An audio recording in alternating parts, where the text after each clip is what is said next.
बताना चाहता हूं कि पाकिस्तान में 8 फरवरी को इलेक्शन हो रहे हैं और आगे 9, 10 ये 10, 11 को इतवार की छुट्टी आ रही है, हफ्ता इतवार की छुट्टी आ रही है और आगे इसी यकम की आज यानी कि 4, 5 को फिर हफ्ता इतवार की छुट्टी आ रही है और 5 मई यकम योम अपना कश्मीर के साथ यह योम यकजहती का दिन मनाया जाता है। तो इस तरह ये टोटल मिलाकर आपके पास 4 से 5 दिन होंगे जिसमें आप अप्लाई कर सकेंगे या आप अपनी फीस जमा। इसकी उम्र 18 साल से लेकर 39 साल के दरमियान हो, यानी कि जब आप ये जो आप 2 फरवरी से लेकर 11 फरवरी तक अप्लाई कर रहे हैं और अगर 10 फरवरी तक आपकी उम्र 39 साल हो रही है तो आप फिर भी अप्लाई कर सकते हैं। आगे इम्तिहान देते हैं, इम्तिहान पास करते हैं, आपकी उम्र 39 साल, 40 साल, 41 साल भी हो जाती है, फिर भी आपका कोई मसला नहीं है। आप कोरिया इस प्रोसेस के तहत आप कोरिया। अस्सलाम वालेकुम, मैं हूं साउथ कोरिया से अब्बास हुसैन और आप देख रहे हैं मेरा यूट्यूब चैनल कोरिया पाक इन्फो।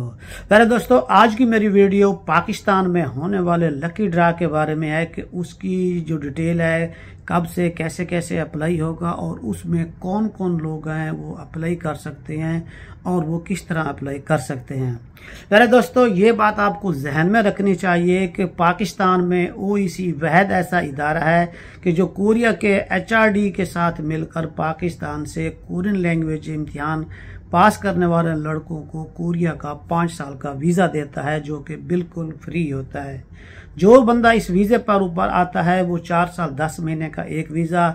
और 4 साल 10 महीने का दूसरा वीज़ा लेता है और कोरियन हिसाब से जो बेसिक तनख्वाह होती है वो 20,60,000 वन 2024 की है और ये पाकिस्तानी तकरीबन 5-4 लाख रुपए से ज़्यादा पैसे बन जाते हैं।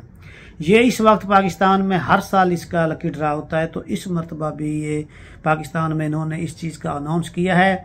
आप जितने भी लोग मेरी वीडियो देख रहे हैं, आपका कोई अजीज़ है, कोई मेल है, कोई फीमेल है, तो लाजमी तौर पर अपने रिज्क में से सिर्फ 1000 रुपया खर्च करके अपने नसीब और अपनी लक को लाजमी तौर पर चेक करें। हो सकता है कि आपका रिज्क इस कोरिया में लिखा हो और वो भी हलाल तरीके से लिखा हो और आप इसके ज़रिए करते हैं तो आप आसानी से कोरिया आ सकते हैं। सिर्फ और सिर्फ इसमें आपका नसीब, आपकी मेहनत और आपके माँ बाप की दुआ ही आपको सपोर्ट करती है। पिछले सालों की तरह इस साल भी कोरिया ने इसका ऐलान कर दिया है। जो कोरिया में HRD है, इसके ज़रिए पाकिस्तान में जो ओईसी है उसने ये ऐलान कर दिया है कि इस साल 2024 में जो पाकिस्तान में लकी ड्रा होगा उसकी जो खबरें पहले आ रही थी वो ये हैं कि अब यानी कि जो लोग कोरिया आने के ख्वाहिशमंद हैं वो 2 फरवरी से लेकर 11 फरवरी तक ऑनलाइन पाकिस्तान में ओईसी की वेबसाइट के ऊपर अपने रजिस्ट्रेशन करा सकेंगे और ये रजिस्ट्रेशन वही लोग करा सकेंगे जिनके पास पाकिस्तानी ID कार्ड होगा। जब ये लोग रजिस्ट्रेशन करा लेंगे तो उसके बाद 12 फरवरी 2024 को इसका ऐलान किया जाएगा, इसका लकी ड्रा होगा इसमें जिन जिन खुश नसीबों का नाम आएगा फिर वो अगले मरहले में दाखिल हो जाएंगे और उसके बाद 14 फरवरी से लेकर 29 फरवरी तक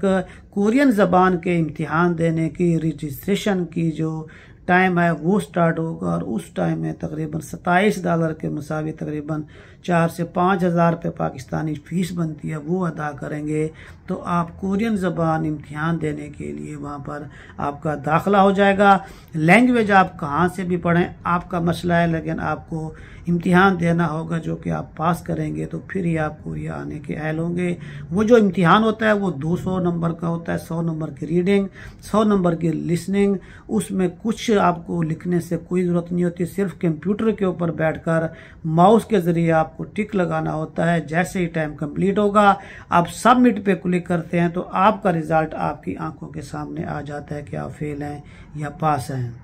तो उसके बाद जो 14 मार्च को इसका जो आप रजिस्ट्रेशन कराएंगे 14 मार्च 2024 को उसके इम्तिहान का जो शेड्यूल है वो आ जाएगा। ये पिछले साल से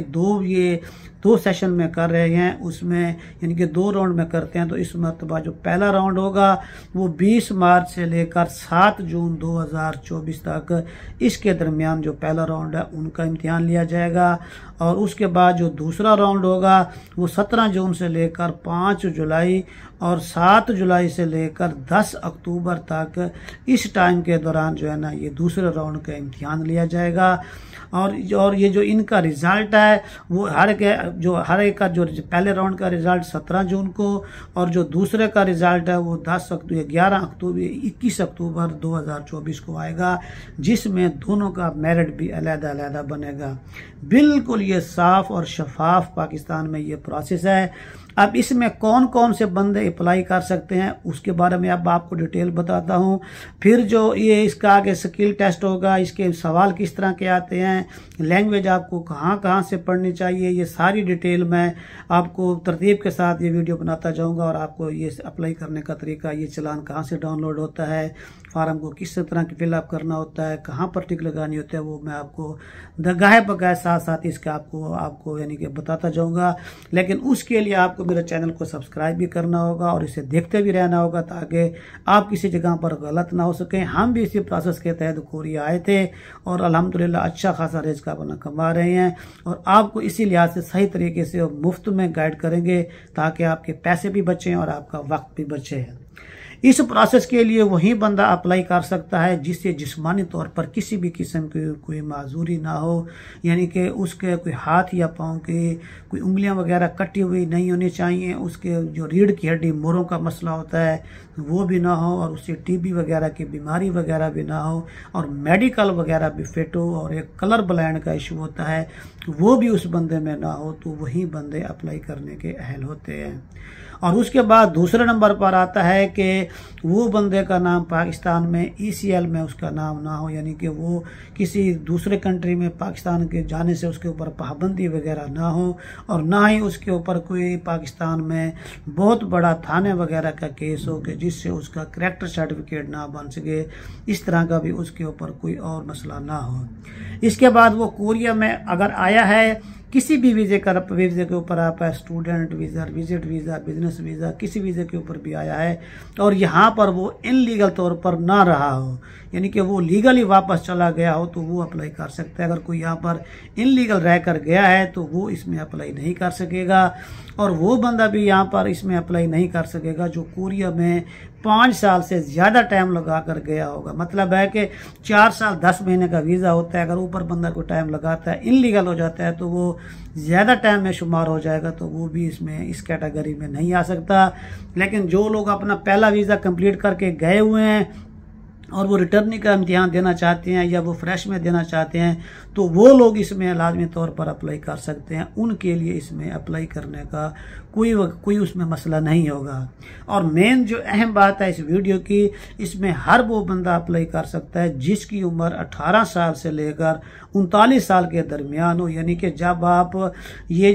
2 फरवरी से लेकर 11 फरवरी तक अप्लाई कर रहे हैं और अगर 10 फरवरी तक आपकी उम्र 39 साल हो रही है तो आप फिर भी अप्लाई कर सकते हैं। आगे इम्तिहान देते हैं, इम्तिहान पास करते हैं, आपकी उम्र 39 साल, 40 साल, 41 साल भी हो जाती है, फिर भी आपका कोई मसला नहीं है, आप कोरिया इस प्रोसेस के तहत आप कोरिया आ सकते हैं। तो जब आप इसके लिए अप्लाई करेंगे तो इन बातों को लाजमी तौर पर ध्यान में रखें कि पासपोर्ट इसके लिए लाजमी शर्त नहीं रही, आपके पास सिर्फ पाकिस्तान ID कार्ड है तो उसी के जरिए आप अप्लाई कर सकते हैं। जो लोग सिंध और जो लोग बलूचिस्तान के हैं तो जब वो अप्लाई करेंगे ऑनलाइन तो उनको चाहिए कि वो उसी खाने में टिक करें कि जो उनके करीब लगता है, इस्लामाबाद ये अपना सिंध या अपना बलूचिस्तान के जो कराची का सेंटर बनाया, क्योंकि इस मरतबा इन्होंने कराची में भी वो सेंटर बना दिया जहाँ पर ये जो कंप्यूटराइज जो टेस्ट होता है वो वहीं पर होगा, स्किल टेस्ट भी वहीं पर होगा। तो ये कराची से लेकर इस्लामाबाद का सफ़र 12-14 घंटे का बन जाता है, तो लोगों की सहूलत के लिए उन्होंने वहाँ पर भी ये लैब बना दी है। तो लिहाजा जो आप जिसके ऊपर टिक करेंगे उसी लैब में उसी जगह ही आप इम्तिहान देंगे। पंजाब वाले और सरहद वाले वो जो है ना इस्लामाबाद की तरफ टिक करेंगे तो वो यहाँ पर इम्तिहान देंगे।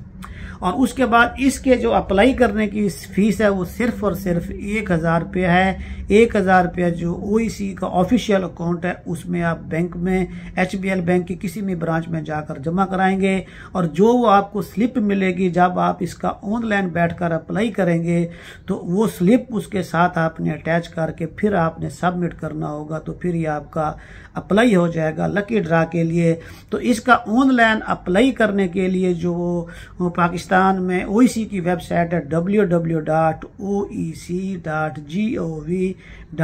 के इसी वेबसाइट के ऊपर जाकर आप 24 घंटे के अंदर किसी टाइम भी अप्लाई कर सकते हैं और इससे आपको कोई मसला वगैरह नहीं होगा।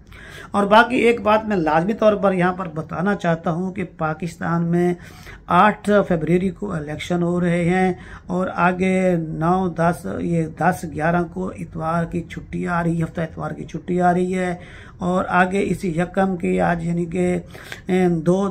4, 5 को फिर हफ्ता इतवार की छुट्टी आ रही है और 5 मई यकम योम अपना कश्मीर के साथ यह योम यकजहती का दिन मनाया जाता है। तो इस तरह ये टोटल मिलाकर आपके पास 4 से 5 दिन होंगे जिसमें आप अप्लाई कर सकेंगे या आप अपनी फीस जमा करा सकेंगे। तो लिहाजा इन 4-5 दिनों के अंदर आपने अपना ये प्रोसेस कंप्लीट करना होगा। अगर आप लेट हो जाते हैं तो फिर आपका लिए ये मुश्किल हो सकती है। इलेक्शन का मसला है, कुछ भी पाकिस्तान में हो सकता है, तो लिहाजा आप 2 तारीख से ही अपने डॉक्यूमेंट्स को तैयार करके फ़ौरन फीस जमा कराकर अपने इस प्रोसेस को आगे बढ़ाएं ताकि आप इस प्रोसेस में आगे चलकर मज़ीद इसमें दाखिल हो सकें। कोई मुश्किल नहीं है, बिल्कुल आसान है।